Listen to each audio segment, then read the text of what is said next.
tanto, pues ojalá esta recomendación que hace usted la escuchen estos organismos autónomos, estas instituciones del Poder Judicial, porque pues el pueblo de México no puede seguir ni debe seguir pagando estos altos sueldos y todas estas prestaciones. En un segundo tema, presidente, preguntarle, porque aquí también ayer se estaba dando cuenta de esta reducción de homicidios dolosos y tal vez usted recuerde que en marzo de 2011 50 directivos y dueños de medios de comunicación, en total fueron 700, firmaron un acuerdo, un pacto, le llamaron un decálogo para no hablar de la violencia en México. Estos medios de comunicación en aquel momento decían que no querían hacer apología de la delincuencia organizada ni apología de la violencia. En ese momento, pues periodistas, opinadores y reporteros se ciñeron a estas políticas, algunos medios nos mantuvimos fuera de ese pacto y en ese pacto lo que se hacía en realidad pues era no retratar lo que estaba ocurriendo en México, era un pacto de silencio, era un pacto de censura en el cual no se hablaba de la peor crisis humanitaria en la que nos había metido Felipe Calderón Hinojosa. En aquel momento también quien estaba al frente de la Secretaría de Seguridad pues era Genaro García Luna. Estábamos viendo ya una crisis de dimensiones terribles con matanzas pues de muchas personas, también con estos descabezados, con incluso estos colgados en puentes, cosas que nunca habíamos vivido, ¿no? El cártel de los Zetas pues estaba siendo digamos que el más sanguinario en la historia de México. Cosas terribles, ¿no? Lo de los propios migrantes, cómo eran asesinados por estos criminales. Y lo que se hacía en aquel momento era ocultar esa verdad, ocultar esa realidad que existía, diciendo que no querían hacer apología de estos crímenes y de la violencia. Ahora hacen lo contrario, presidente, no sé si usted se ha dado cuenta, maximizan estas noticias, estas notas rojas, pareciera que solo se dedican a la nota roja, de manera permanente están repitiendo y repitiendo estas noticias de homicidios dolosos, estas noticias de algunas matanzas, como si estuviéramos en aquel momento y no estamos en aquel momento. Usted decía ayer que estábamos viendo una buena noticia con esta reducción ya de homicidios dolosos. Y en este discurso, en esta narrativa de querer decirnos que estamos peor que antes, que estamos peor que en el sexenio de Felipe Calderón, pues también indican que estamos en un momento de mucha violencia y que no hay un control de parte del gobierno federal, que no hay un control del Estado, sin ver, por ejemplo, las responsabilidades de los otros gobiernos, porque hay crímenes del orden federal y también crímenes del orden común, del fuero común, y en ese sentido todo le achacan al gobierno federal. Preguntarle su opinión, presidente, sobre aquel silencio que se guardó en la prensa mexicana, que se guardó a partir de este decálogo donde no querían hacer apología de la violencia y ahora, por el contrario, hacen apología de la violencia sin ver las responsabilidades de los gobiernos estatales, de los gobiernos municipales, del PRI, del PAN, del PRD, de Morena, que están, que tienen responsabilidad sobre esta circunstancia y que deben garantizar la seguridad de los mexicanos y de las mexicanas, y esta narrativa de que estamos peor que antes, cuando en realidad en aquel momento lo que hacían era allanar el camino para las elecciones de 2012, que no se viera la crisis en la que estábamos metidos. Sí, era una prensa, medios de información completamente entregada al régimen de corrupción, de injusticias, de privilegios. Ayer decía yo, citando a Tolstoy, que un gobierno que no representa al pueblo,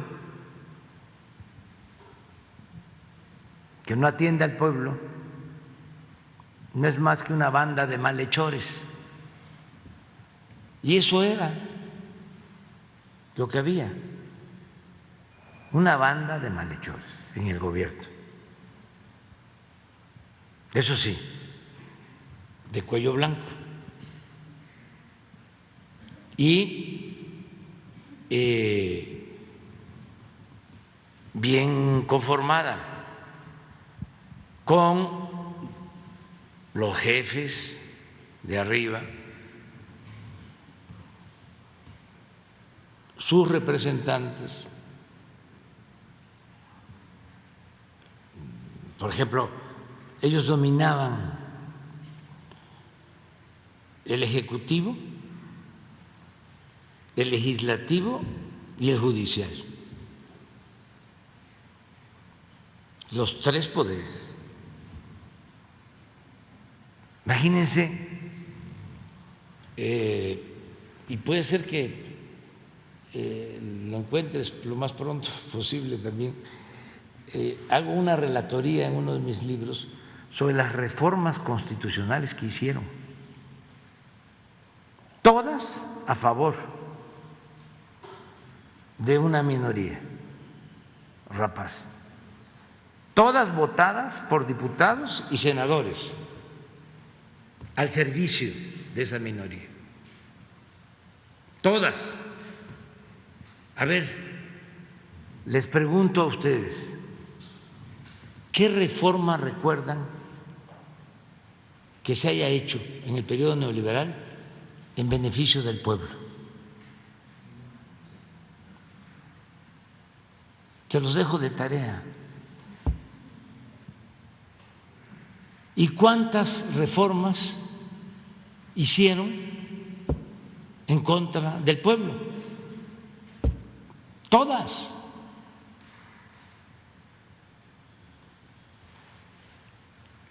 Quitaron prestaciones salariales, quitaron prestaciones en general,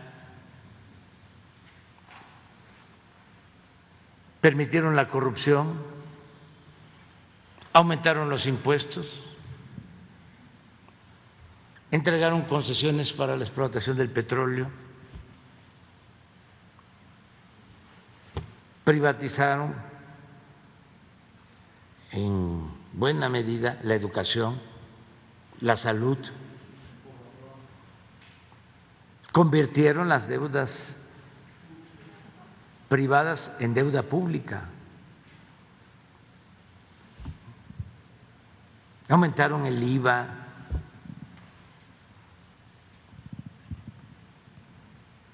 pero esto que sostengo de memoria está escrito, es parte del análisis.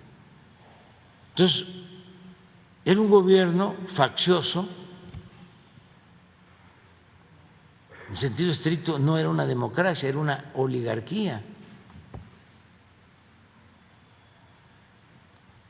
Eso era lo que predominaba. Y hablaba yo de bien estructurado, un poco lo que sucedía en el Porfiriato. Estaban los llamados hombres de negocios. En ese tiempo solo se hablaba de concesiones en las fiestas de la aristocracia, de las subvenciones, bonos. Esas eran las palabras más usadas en las reuniones.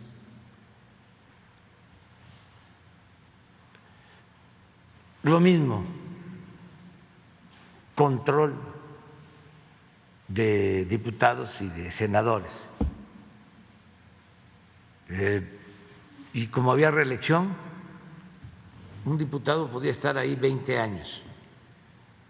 O lo pasaban de la Cámara de Diputados, como le pasó a mi paisano Manuel Sánchez Mármol, que su alumno Alfonso Reyes dice que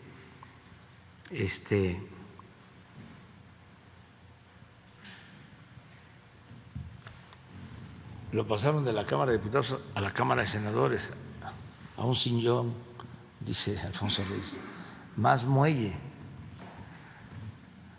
más cómodo. Y cuando despertó ya estaba muerto.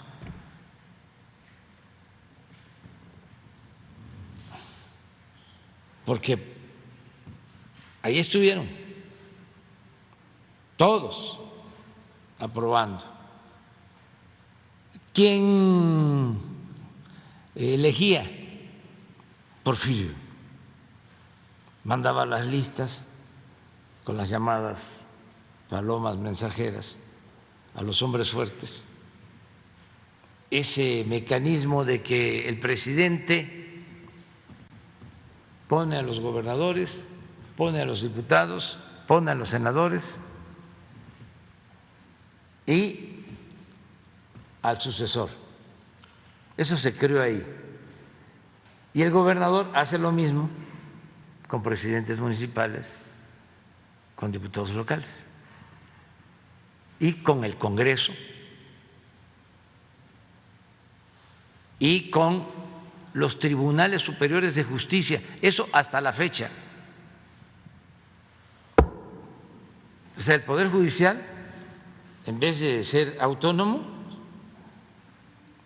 depende del Ejecutivo. Entonces, eso se creó. Bueno, los ministros de la Corte,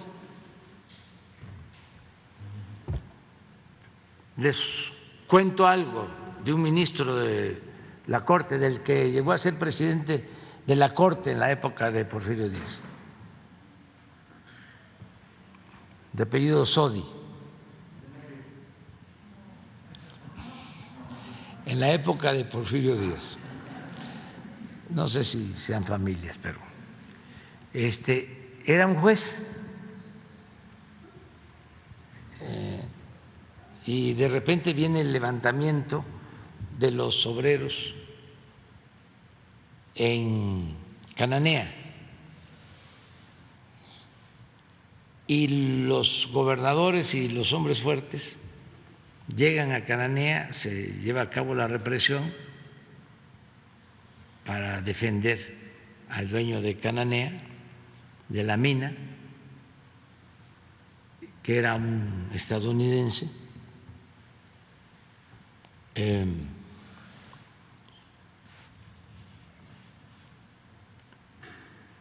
Green, así como Graham Greene y como Carlos Green, pero son otros.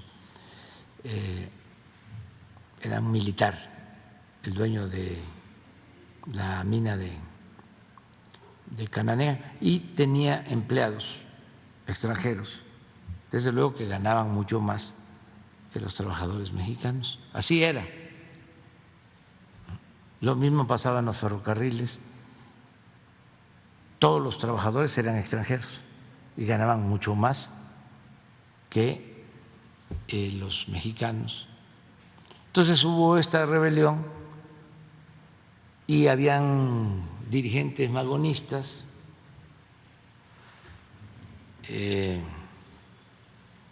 ¿cómo se llama el dirigente? Pues Vaca Calderón, que es de Nayarit, y Diegues, y los gobernadores de Sonora van ahí, Torres y otro que era también hombre fuerte, y le escriben, le mandan un telegrama al secretario de Gobernación, secretario del Interior, que era Ramón Corral, también de Sonora, y hombre cercano a Porfirio, que también toda una historia, hombre fuerte. Pero este Ramón Corral era muy reaccionario, pero más inteligente que los que estaban en su estado gobernando como jefes políticos. Y le dicen en el telegrama que para escarmiento tienen que fusilar a Diegues y tienen que fusilar a Vaca Calderón y a todos los cabecillas. Y Corral les manda a decir, les reza, no vayan a hacer eso porque va a ser un escándalo, si de por sí ya los opositores están protestando, ya había una oposición. Y la prensa de ese entonces oficialista, el Imparcial sobre todo, llamando a los dirigentes revoltosos, y no sé si entonces se usaba anarquistas, pero yo creo que también comunistas, nihilistas, populistas, ya, los editorialistas. Y entonces les dice, no, va a ser un escándalo. Les voy a mandar un juez que se va a hacer cargo de todo. Y les mandó a Sodi. Y Sodi, pues, los condenó. Y de Sonora a San Juan de Ulúa. Y se estuvieron presos hasta que triunfó el movimiento maderista, 5 años en San Juan de Ulúa, 6.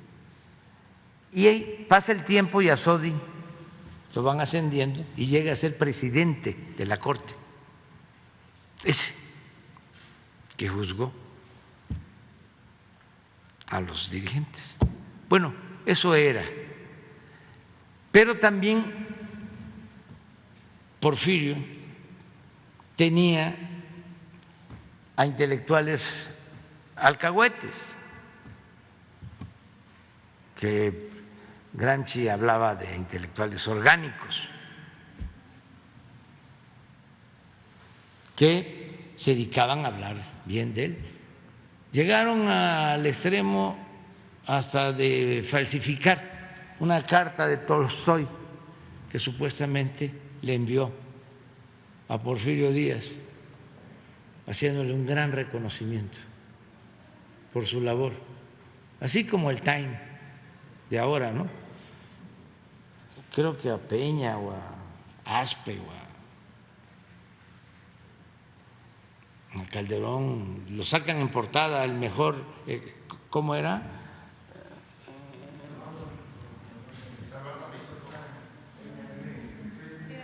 Sí, el Time, ¿no? Las portadas, así, o lo del New York Times dedicándole una gacetilla a García Luna, pues escritores, poetas, que luego se lanzaron contra Madero y luego se volvieron huertistas. Por eso me encanta, admiro a Elena Garro, de los pocos que escribieron sobre eso, sobre ese servilismo de los intelectuales en la época de Porfirio y sobre todo en la época de Huerta, después de que habían asesinado a Madero. Y luego viene la prensa, ¿sí? Entonces son capas. Y también los científicos, que juegan otro rol. Entonces, de una u otra forma, se parece mucho lo que se vivió últimamente en México con aquello. Tiene muchos parecidos. Entonces, esa actitud que estás mencionando ahora de los medios, ¿no? Que pues todos nota roja, antes solamente en el Alarma, pero ahora ya se generalizó.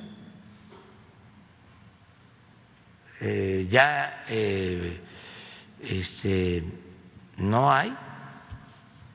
Y no es nuevo, lo que pasa es que ahora sí se hace más evidente, pero durante mucho tiempo los medios sometidos. Yo tengo, por ejemplo, mucha extrañeza, o me llama la atención que Calles era el hombre fuerte, el maximato, impone a 3 presidentes,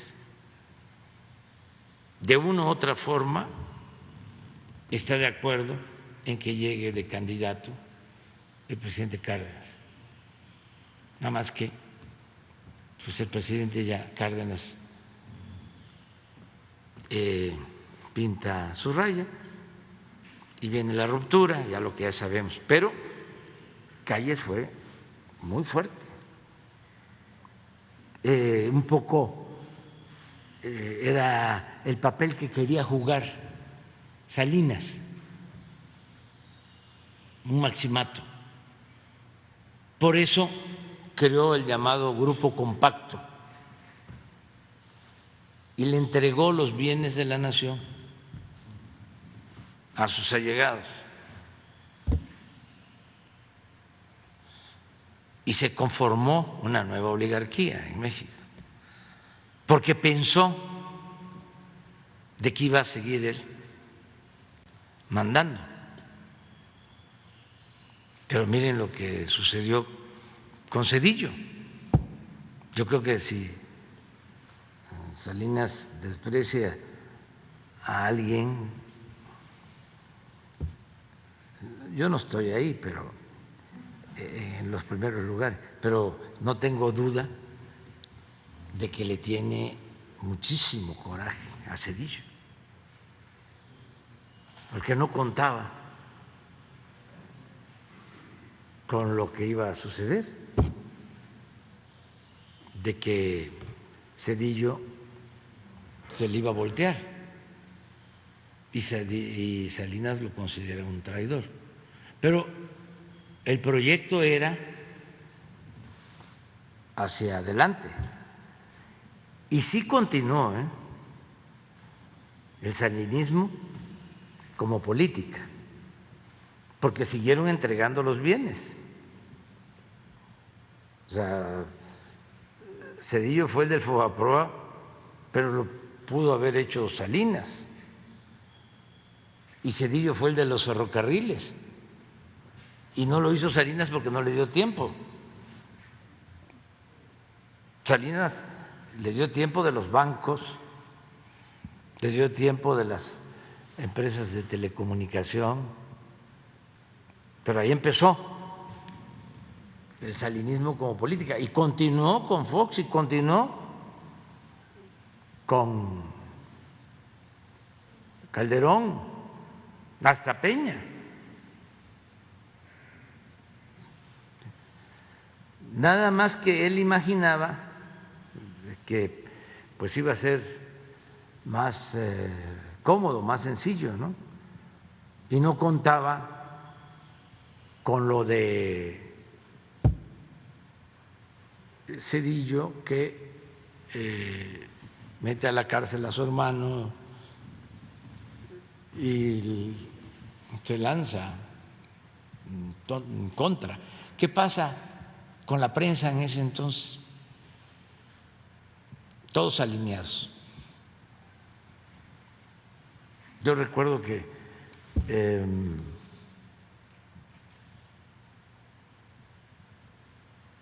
había estado con Salinas Héctor Aguilar Camín, cercano, pero cae en desgracia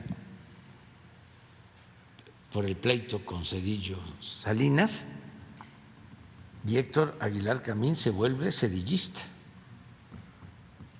y niega a Salinas. Y ahí se dan a conocer los cheques. Y ahí se dan a conocer cosas, ¿sí?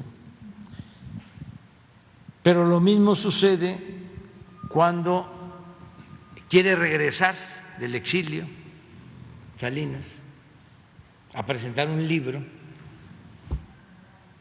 y una semana antes, unos días antes de la presentación, salen unas llamadas telefónicas de su hermano, de Salinas, con su hermana, en Televisa, en la noche, creo que Joaquín López Dóriga. O sea, y ya no, ahora sí que se suspendió la presentación del libro. Pero así es. Bueno, hablaba yo de lo del callismo. ¿Qué pasa cuando el presidente Cárdenas toma la decisión de invitar al presidente Calles a que salga del país?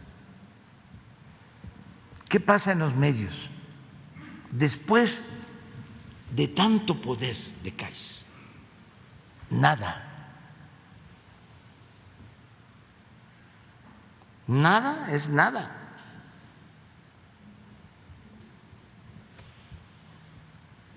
Por eso, esto que estamos viviendo no es nuevo sobre el papel de los medios y su subordinación al poder, su vinculación al poder. Ahora es distinto porque lo que queremos es que haya libertad y no están acostumbrados a la libertad, están acostumbrados a negociar con la libertad.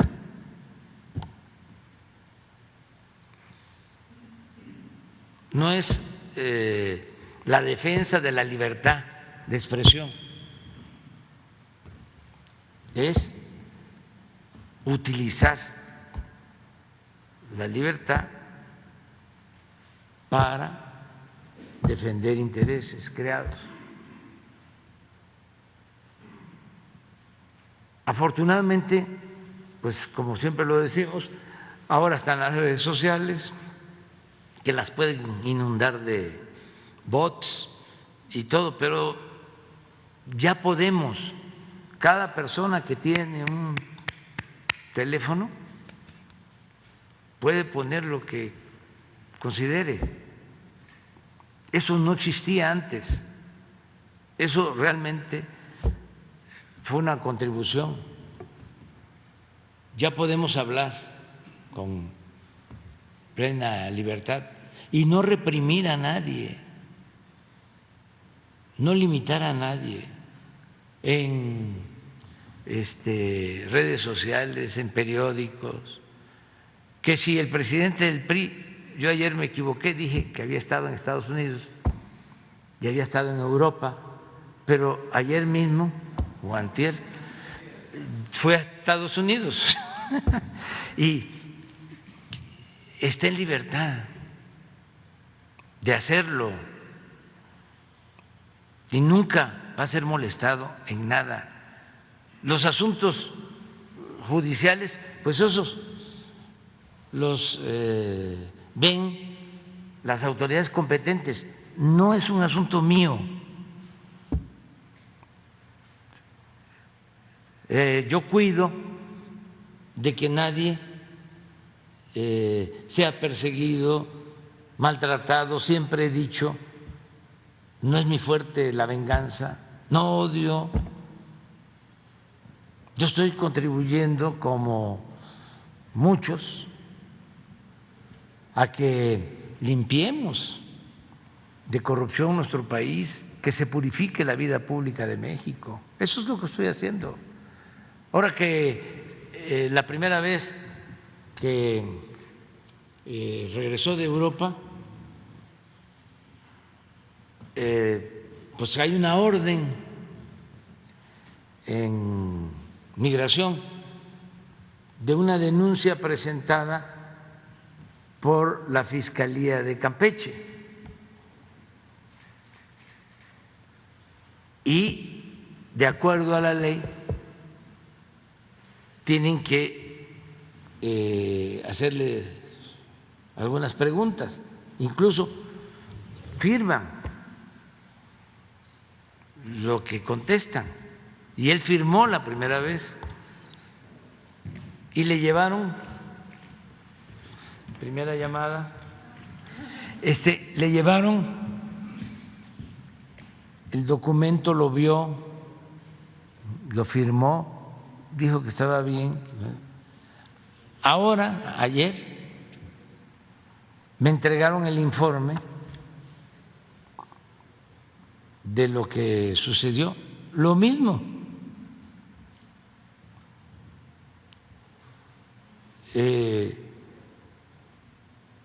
Creo que tardó 20 minutos y habían 3 abogados, incluso el agente que lo atendió o quienes lo atendieron se quejaron de la prepotencia de los abogados, de insultos y todo, y se portaron pues de manera responsable, no cayeron en ninguna provocación. Pero no hay que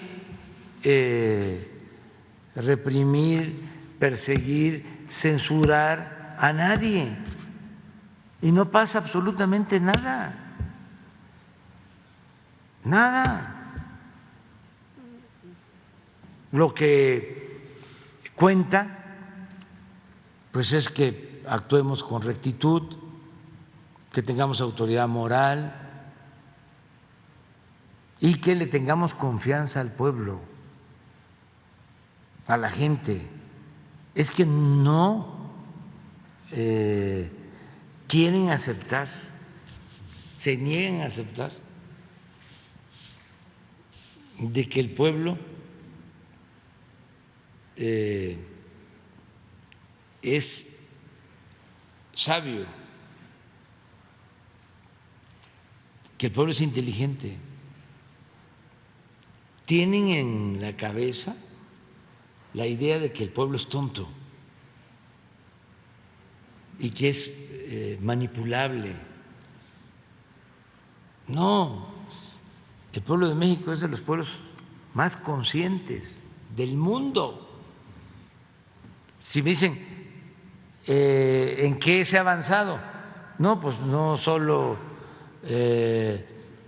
ya no se condonan los impuestos a los potentados, no solo ahora ya todos los adultos mayores tienen su pensión, no, en lo que hemos avanzado más es en el despertar de las conciencias, en la revolución de las conciencias. Ese es el avance mayor. Eso es lo más importante, y que lo estemos logrando de manera pacífica.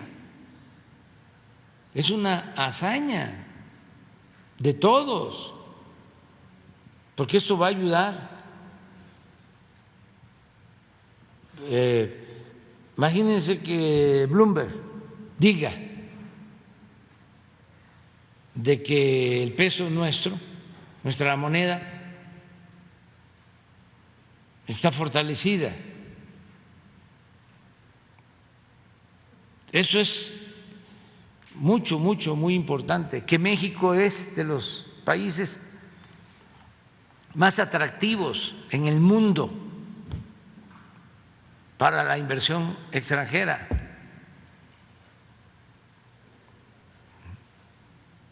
Entonces, ese es el camino, el de la honestidad, el de garantizar las libertades y de seguirnos ocupando de las cosas. Gracias, presidente. ¿Puede hablar más?